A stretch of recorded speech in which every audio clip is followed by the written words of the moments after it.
Everyone at Voss Architecture knew two things about Daniel Yu.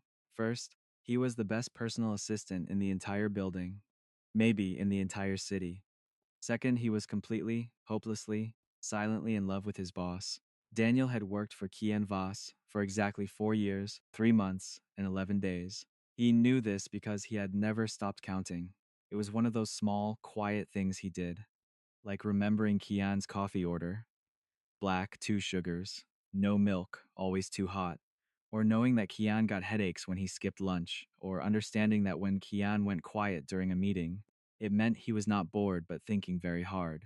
Daniel knew everything about Kian, and Kian, for all his brilliance, knew almost nothing real about Daniel. That was the deal. That was how it worked. The morning it all started to fall apart was a Tuesday. Daniel arrived at the office at 7:45, 15 minutes before Kian. He placed the coffee on the desk, he sorted the emails. He moved the 9 o'clock meeting to 9:30 because he had already checked that the client's train was delayed. He did all of this before Kian even walked through the door. When Kian did arrive, he did not say good morning. He dropped his bag on the chair, loosened his tie, and said, "Daniel, I need you to clear my schedule for Friday evening." Daniel looked up from his screen. "The Harlow dinner is on Friday. Cancel it, Mr. Harlow has been waiting 3 weeks for that." I said cancel it. Kian was not being rude. He never was. His voice was just flat and final, the way it got when something else was taking up all the space in his head. He ran a hand through his dark hair and looked out the tall, glass window at the city below. Something important came up. Daniel typed the cancellation email without another word. He told himself it did not hurt. He had been telling himself that for 4 years. Kian Voss was 32 years old and looked like he had been built from a design sketch. Tall, sharp-jawed, always in a well-fitted shirt. He had this way of walking into a room that made people pay attention, not because he tried, but because he simply could not help it. He was focused and driven, and sometimes cold, in a way that confused people who did not know him. Daniel knew him. Daniel knew that the coldness was not real. It was armor. Kian had grown up proving himself, first to a father who thought architecture was not a serious career, then to a world that kept testing whether he deserved to be at the top. The focused, unreadable face was something he had built, piece by piece, over years. Daniel had watched him build it, and that was maybe the most painful part. He had been there for the early chaos, the late nights drafting proposals, the weeks when Kian survived on instant noodles and stubbornness, the pitch that almost failed and then did not. Daniel had been the one who printed the final deck, who ordered the food, who texted back the clients when Kian fell asleep at his desk. And slowly, without meaning to, Daniel had fallen. Not like a scene from a movie. Not in one big moment. It happened the way water finds its way into stone. Slow, quiet, unstoppable. One day, Kian laughed at something Daniel said, a real laugh, surprised out of him, and Daniel thought, oh no. Another day, Kian looked tired, and Daniel wanted to reach across the desk and just fix it somehow. And he thought, oh no, this is bad. And then the wanting became a constant background noise, something Daniel carried around inside his chest every single day. He never said anything. He was good at not saying things. He was also, it turned out, very bad at leaving. That evening, after the office emptied and Kian had gone home, Daniel stayed behind to finish the rescheduling. The lights were low. The city hummed beyond the glass. He sat at his desk and did what he always did when it got too quiet. He made a list of reasons to stay. The job was good, the pay was fair, he was useful here. Then he made a list of reasons to go. He stopped after the first one, because the first one was enough. Because I am disappearing, he had not noticed it happening. But somewhere over 4 years, Daniel had become so good at being what Kian needed that he had almost forgotten what he himself wanted. He ate when Kian was busy. He rested when Kian rested. He organized his whole life around a person who did not even know his favorite color. He closed his laptop. He did not leave, not that night. But the thought had been born, and thoughts like that do not die easily. He picked up his coat. He turned off his desk lamp. He walked to the elevator. And in the soft hum of the ride down, Daniel Yu, for the first time in 4 years, let himself ask a question he had been avoiding since the very beginning.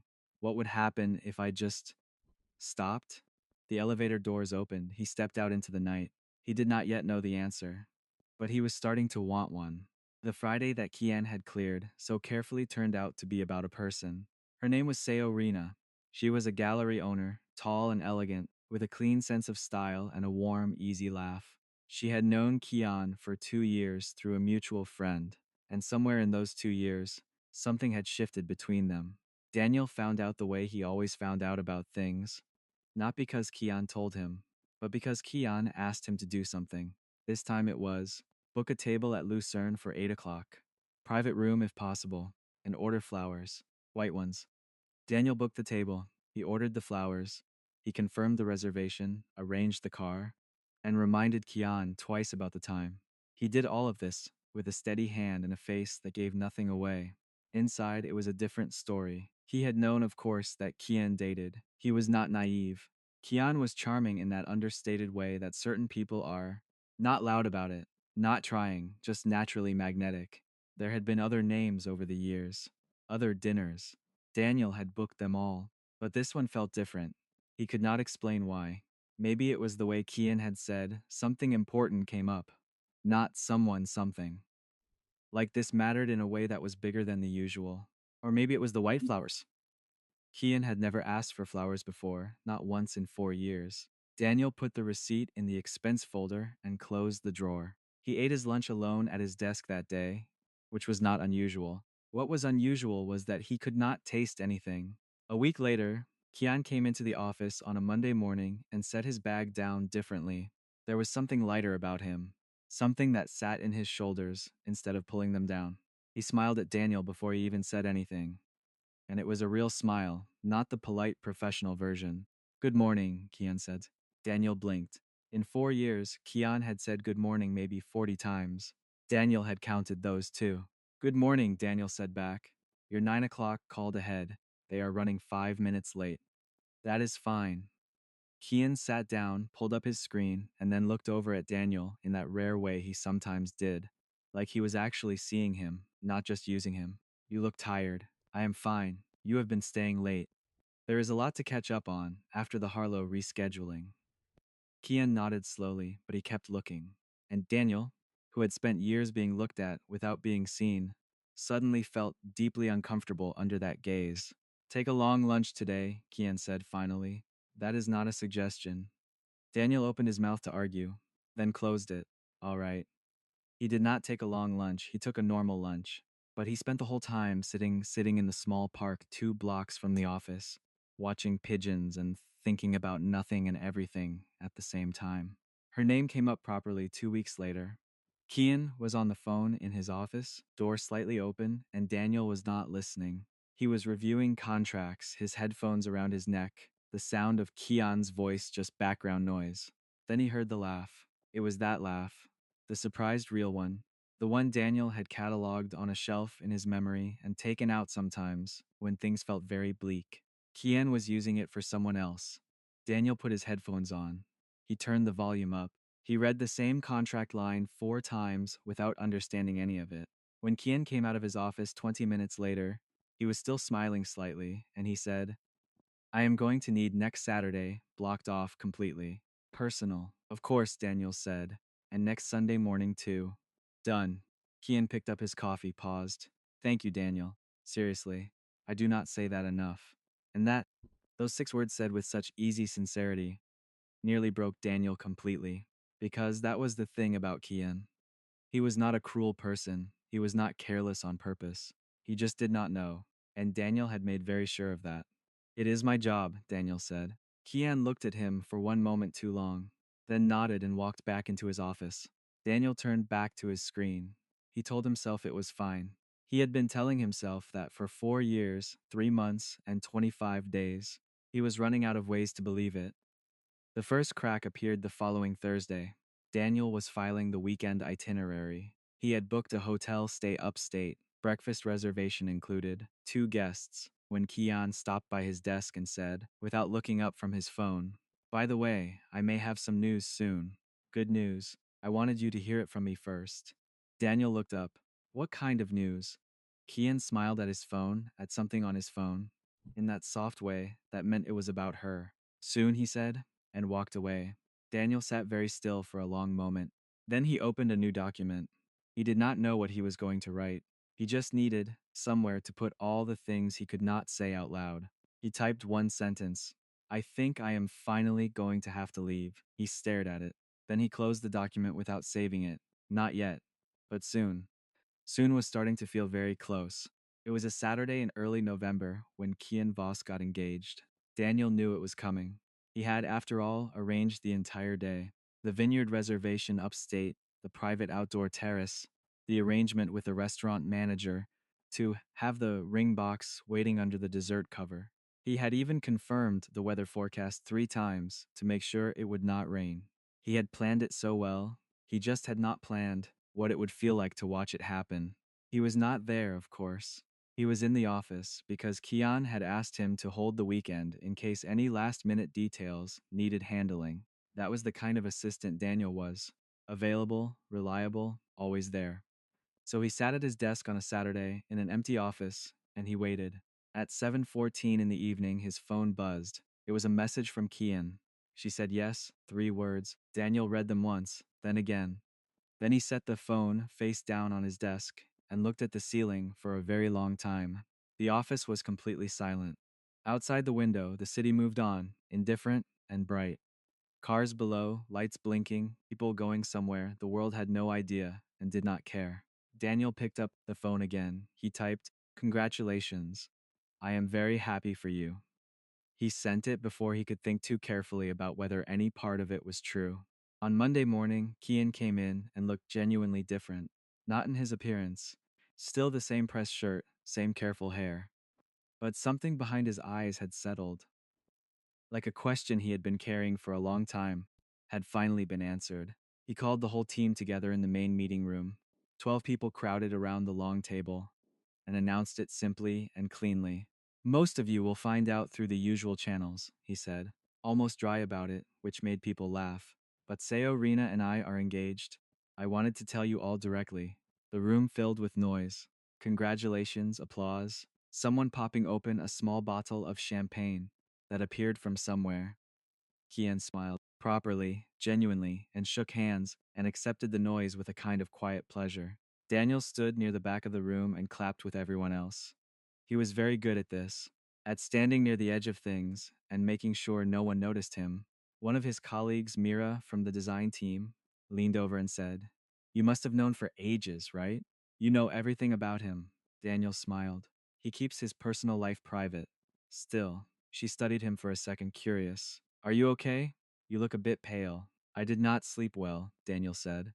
"Excuse me." He slipped out before the champagne reached him. He went to the supply room, which was small and dim and smelled like printer paper. He closed the door. He stood in the dark for exactly 3 minutes, breathing slowly, telling himself to get it together. This was not new information. He had known it was coming. He had booked the vineyard. He had ordered the ring box placement. He had done everything except the actual proposing. So why did it feel like something had just fallen out of the floor? He pressed the back of his hand to his mouth. He breathed through his nose. He counted to 10. Then he opened the door, walked back to his desk, and pulled up his email. At the top of his inbox was a message from Kian sent that morning before the announcement, with the subject line, "Thank you." Daniel opened it. "Daniel, I know I have asked a lot of you over the years. Saturday was perfect because of the work you put into it. I mean that. I am not sure this company would function without you. But more than that, I am not sure I would. Thank you for everything. Truly." K. Daniel read it 3 times. Then he opened a new email, addressed to himself, and typed the only words that were fully honest at that moment. "I cannot do this anymore." He did not resign that day, or the next. He spent a week thinking about it with the careful, organized logic that he applied to everything. He made a list of practical concerns, finances, he had savings. He had always been careful, because some quiet part of him had always half known this day would come. References, Kian would give him a glowing one, he was certain of that. Next steps, he had skills. He was not afraid of starting over. The practical side was manageable. The emotional side was harder to file neatly. Because here was the thing Daniel kept coming back to, the thing that sat in his chest and would not move.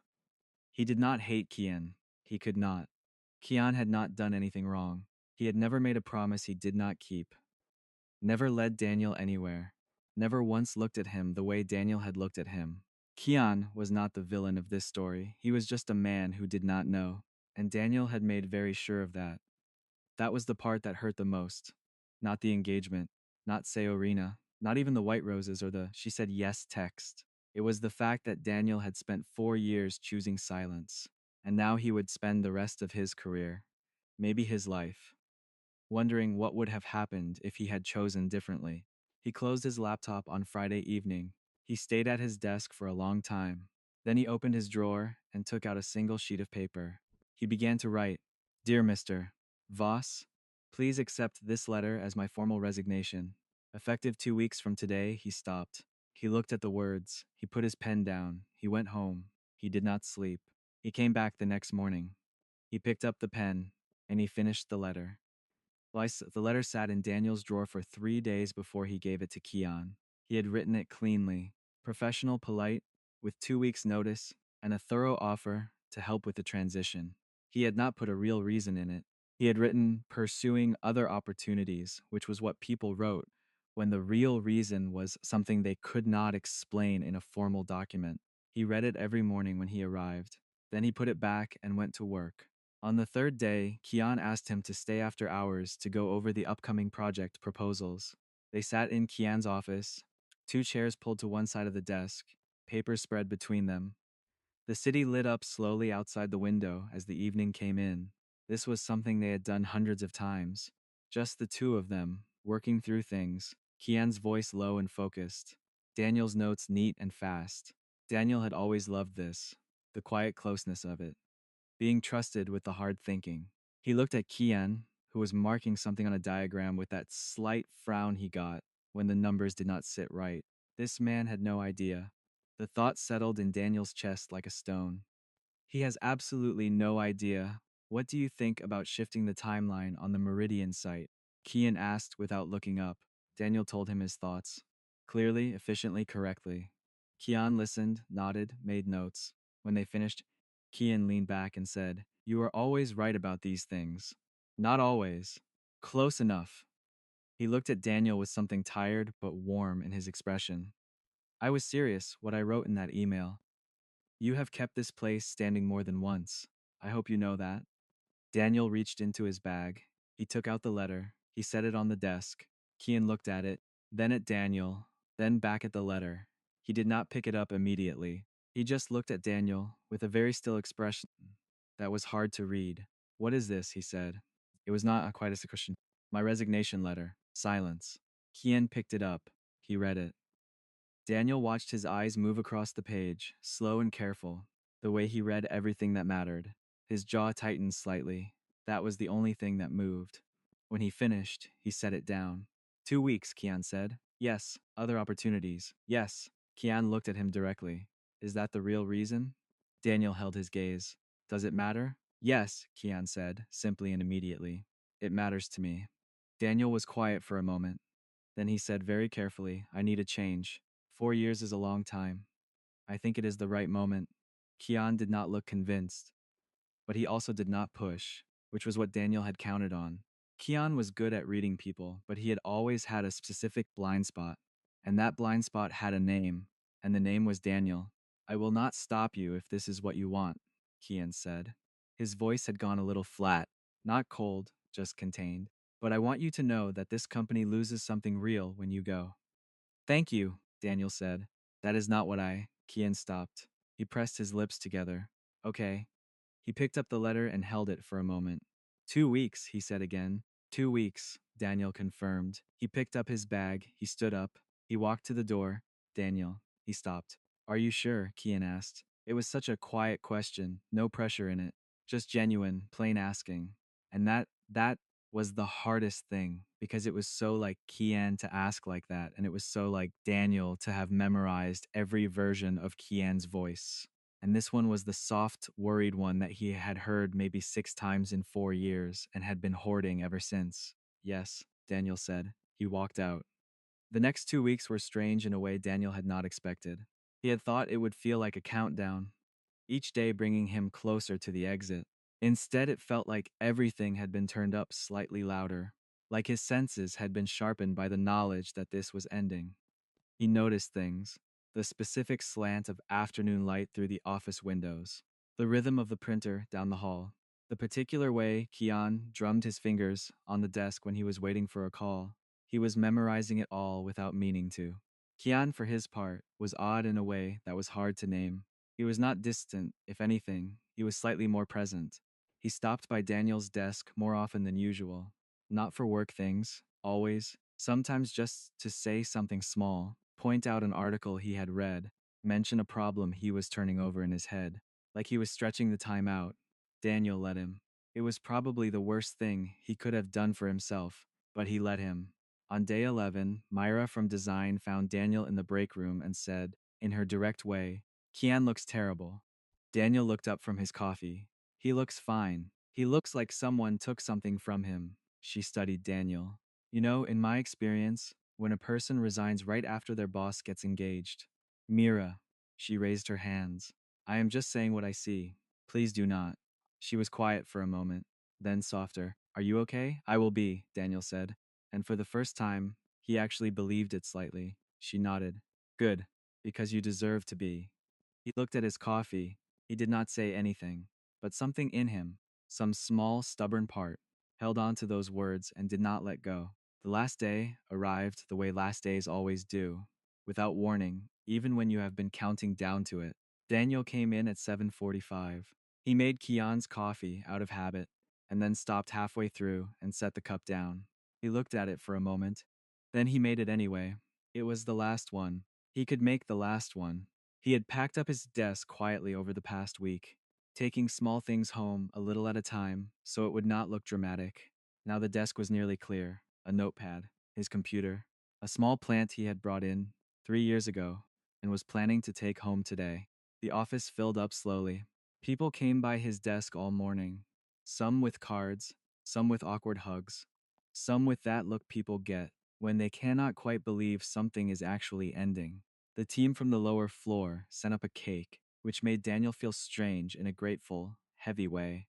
Kian was in meetings most of the morning. Daniel could see him through the glass wall, standing at the whiteboard, marker in hand, turning to face someone, focused, in his element. Daniel did his work. He wrote careful notes for whoever would take over. He organized every file, every contact, every ongoing task into a folder labeled Transition, which he left on the shared drive with a brief email to the office manager. He was very good at this. He had always been very good at endings that looked like logistics. At 2 in the afternoon, Kian came out of his last meeting, saw the state of Daniel's desk, and stopped walking. He looked at the cleared surface, the small plant sitting in a tote bag, the neat stack of transition documents. Then he looked at Daniel. "You are really going," Kian said. "I really am." Something moved in Kian's expression, fast, there and gone. Daniel had learned to catch those flickers over 4 years. This one looked, very briefly, like panic. "Come into my office," Kian said. Daniel followed him in. Kian closed the door. He did not sit. He stood by the window, with his arms crossed, which was what he did when he was working something out, and had not found the words yet. "I want to ask you something," Kian said. "Okay, and I want you to be honest with me." Daniel kept his face still. "I will try." Kian turned from the window. His eyes were direct. "Did I do something wrong? Did this company do something wrong? Because if there is this reason, a real reason, I would rather know." Daniel was quiet for a moment.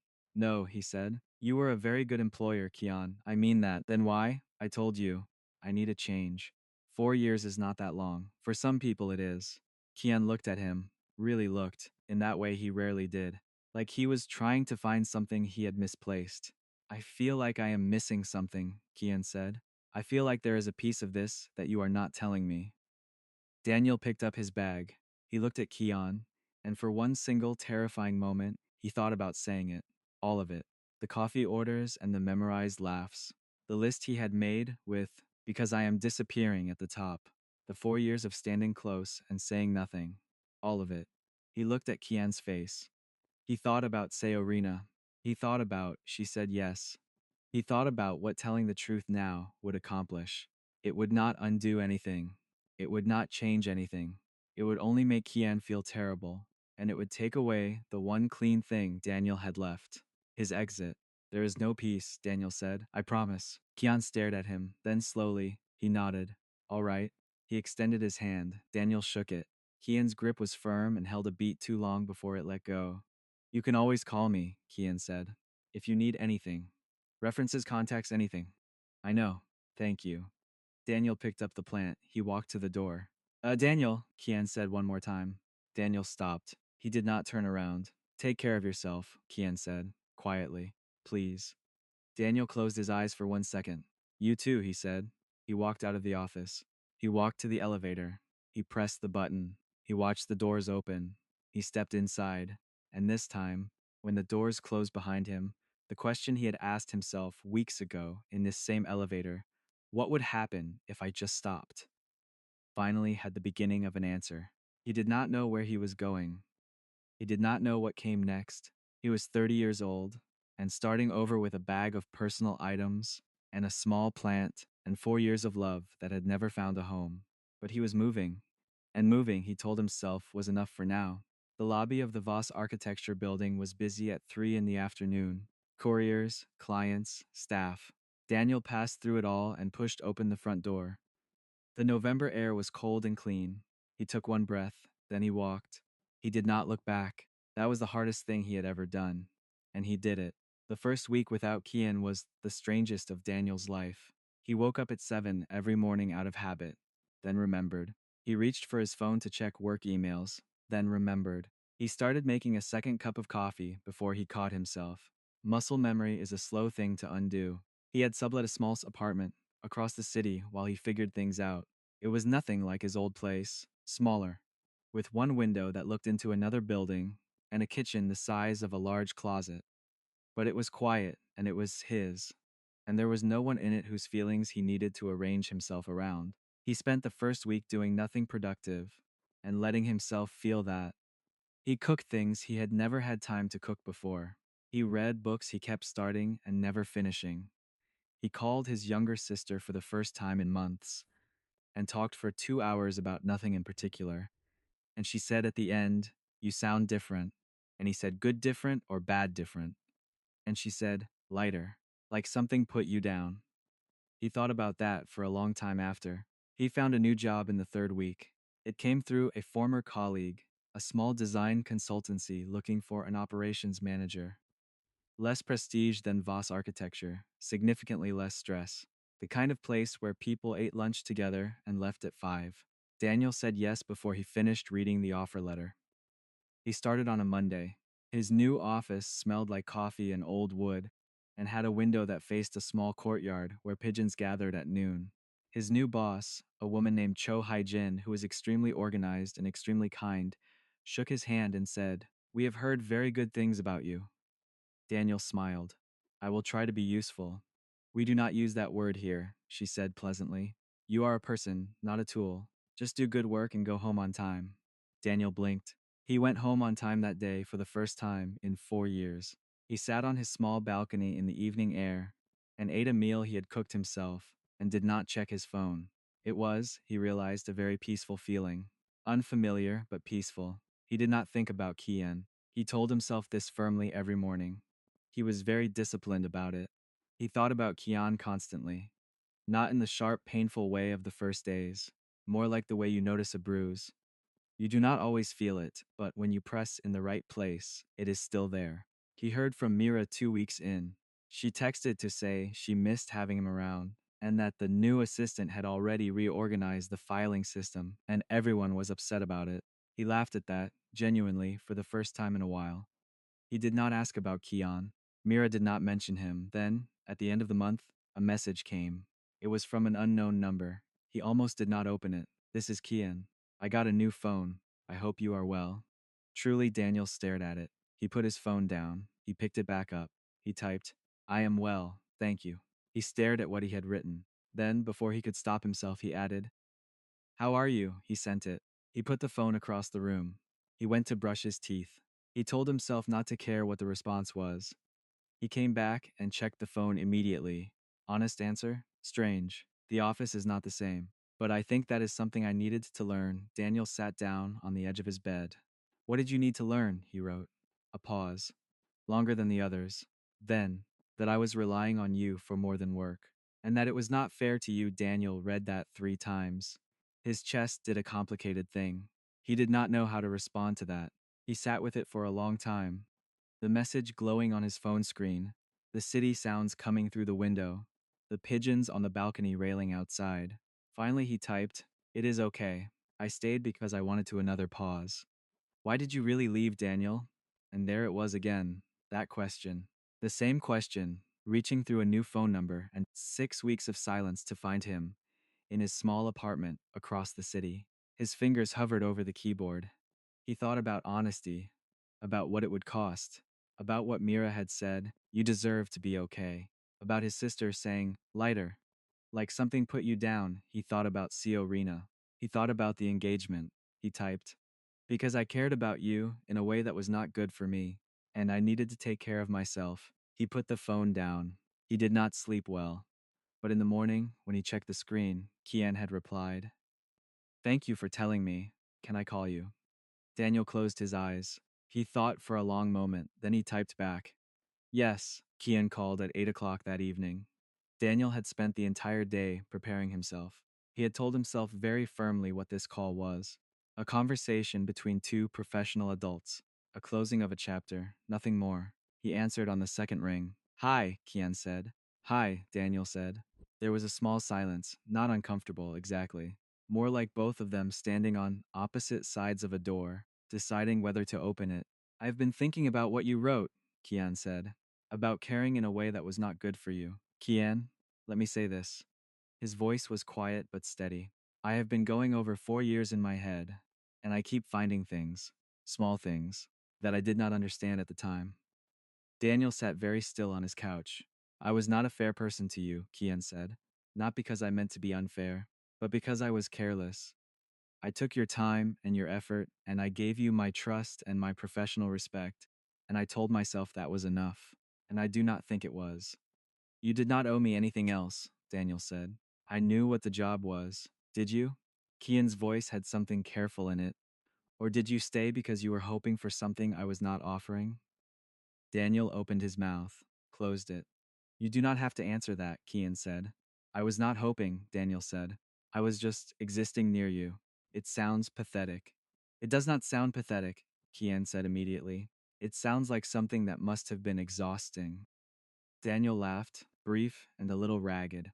"It was, Daniel." "What?" "I ended the engagement." The world stopped for a moment. Daniel said nothing. He was not sure he could. "3 nights ago," Kian said.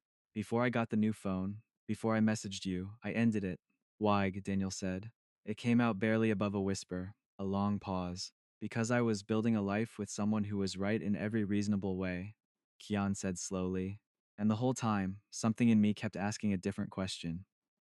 "What question?" Daniel said.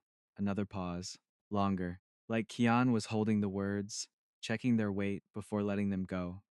"Whether the person I actually wanted to come home to had just walked out of my office building with a plant under his arm." Daniel pressed a hand over his eyes.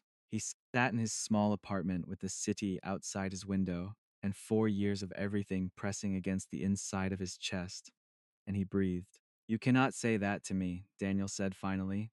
"I know it is not fair timing. It is terrible timing, I know." "Kian." Daniel stood up. He walked to the window. He looked out at the city. "You just got out of an engagement. You do not know what you want right now. You are probably just Daniel." Kian's voice was quiet and very direct. "I have been thinking about this for longer than 3 weeks. I am not confused. I am late. Those are different things." Daniel pressed his forehead against the cool glass. "Why did you never say anything?" he said. "If you felt something." "Because I did not know what it was until you left." A pause. "That is not an excuse. It is just the truth. Some people need something to be gone before they understand what it was." Daniel thought about 4 years, about coffee orders and late nights and small laughs, and all the things he had been holding quietly, alone. "I am not the same person I was when I was your assistant," Daniel said. "I know," Kian said. "I am not asking for that person. I am asking if I can take you to dinner. Just dinner. No pressure, no expectations, just Let me see you. Let me try. Daniel turned from the window. He looked at his small apartment. The plant on the windowsill, the one he had taken from his desk on the last day, had grown 2 new leaves since he brought it home. He had not expected it to survive the move. It had done better than expected, he thought. Maybe things can grow in new places. One dinner, Daniel said. One dinner, Kian agreed quietly. And if it is awkward, if it is terrible, we will both pretend it never happened and go back to our separate lives, Kian said. There was a small smile in his voice. Daniel recognized it even through a phone. Daniel closed his eyes. Fine, he said. Friday? Friday. I will send the details. Do not send me a whole itinerary. Only a small one. Kian, very small. And there it was, that laugh. The real one. Surprised out of him, warm and genuine. Daniel, against everything, smiled. After they hung up, he sat on his couch for a very long time. He did not know what to feel. There was too much at once. Hope and fear and the specific terror of wanting something again after you had worked so hard to stop. But underneath all of it, something was very quietly and stubbornly alive. He looked at the plant on his windowsill. Okay, he said to no one in particular. Friday. Friday came cold and clear, with a sky so blue it looked painted. Daniel changed his outfit 3 times, which was not like him. He was a decisive person. He had been standing in front of his small closet for 40 minutes and had tried on a gray sweater, a navy shirt, and a jacket he had bought 2 years ago and never worn. He stood in his kitchen looking at himself in the window reflection and said, out loud, "You are being ridiculous." He wore the jacket. Kian had sent the restaurant address with no other details, which Daniel respected. He had also sent a second message 2 hours later, saying, I am nervous, which was the most unexpectedly honest thing Kian had ever said to him in 4 years and some weeks. Daniel had stared at that message for a long time. Then he wrote back, So am I. See you at 7. The restaurant was a small place near the river. Not flashy, not trying too hard. Warm inside, with low lights and a menu written on a chalkboard. The kind of place where the tables were close together and the noise from other conversations wrapped around you like a blanket. Kian was already there when Daniel arrived. He was sitting at a corner table, and he stood up when he saw Daniel come in, which was a thing he had never done in 4 years of professional interaction. And Daniel felt that standing up very directly in his chest. Hi, Kian said. Hi, Daniel said. They looked at each other. You look different, Kian said. Different how? Like yourself, Kian said. Simple and plain. Daniel sat down. He picked up the menu. He told himself to breathe. The beginning was a little careful. They talked around the edges of things, the new job, the city, a building project Kian was working on that had a complicated brief. It was not awkward exactly, more like two people relearning the distance between with them without the desk in the way. But then the food arrived and something loosened. Kian said something quietly funny about the architect who had designed the restaurant. And Daniel laughed, and Kian looked at him when he laughed, with an expression that was open in a way Daniel was not used to seeing on him. What? Daniel said. Nothing, Kian said. I missed that. Missed what? The way you laugh. He said it simply, looking down at his plate. I did not realize how often I tried to make you laugh until you were not there to laugh at things. Daniel was quiet for a moment. Kian, he said. I know, too much too fast. I am working on that. No, Daniel said. That is not what I was going to say. Kian looked up.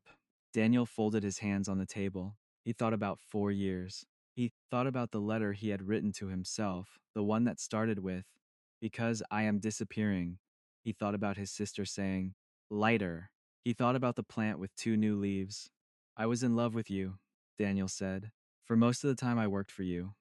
I want you to know that, not as something that asks for anything from you, just as the truth, because I spent a long time not saying true things, and I am trying to stop doing that. Kian was very still. I know it makes things complicated, Daniel continued. I know we are both different now than we were then. I know this dinner might be one dinner and nothing else, and that is okay, but I did not want to sit here and pretend I did not feel what I felt. That is not who I want to be anymore. A long pause. Kian reached across the table. He placed his hand over Daniel's folded hands. His touch was careful, like he was aware of what it meant. I am sorry I did not see it, Kian said. I am sorry I was not paying the right kind of attention. You did not know. I should have known. He pressed his fingers slightly. And for what it is worth, when you left, the thing I kept thinking was not about the work. It was not about the office. It was about you specifically. About not knowing how you were doing. About whether you were eating lunch. Which I realize sounds strange now that I am saying it out loud. Daniel laughed, a little unsteadily. That does not sound strange, Daniel said. I like you, Kian said. Not as an employee, not as a history, as you. Right now, here, in that jacket. I want to find out who you are when you are not working for me. He paused. If you will let me. Daniel looked at this man, this careful, focused, occasionally oblivious man who had taken 4 years to see something that had been right in front of him. He thought, this is probably going to be complicated. There would be things to untangle, the power gap, the history, the engagement that had ended, the versions of each other they had carried, and would have to set down, he thought. It is also possible that complicated things are worth it. One condition, Daniel said. Name it. You make your own coffee from now on. Kian stared at him. Then he laughed. That real laugh, the one that had been memorized and kept and taken out on difficult days for 4 years. Deal, Kian said. Daniel turned his hand over, slowly, and let his fingers rest against Kian's palm. Outside, the river moved past in the dark, easy and unhurried.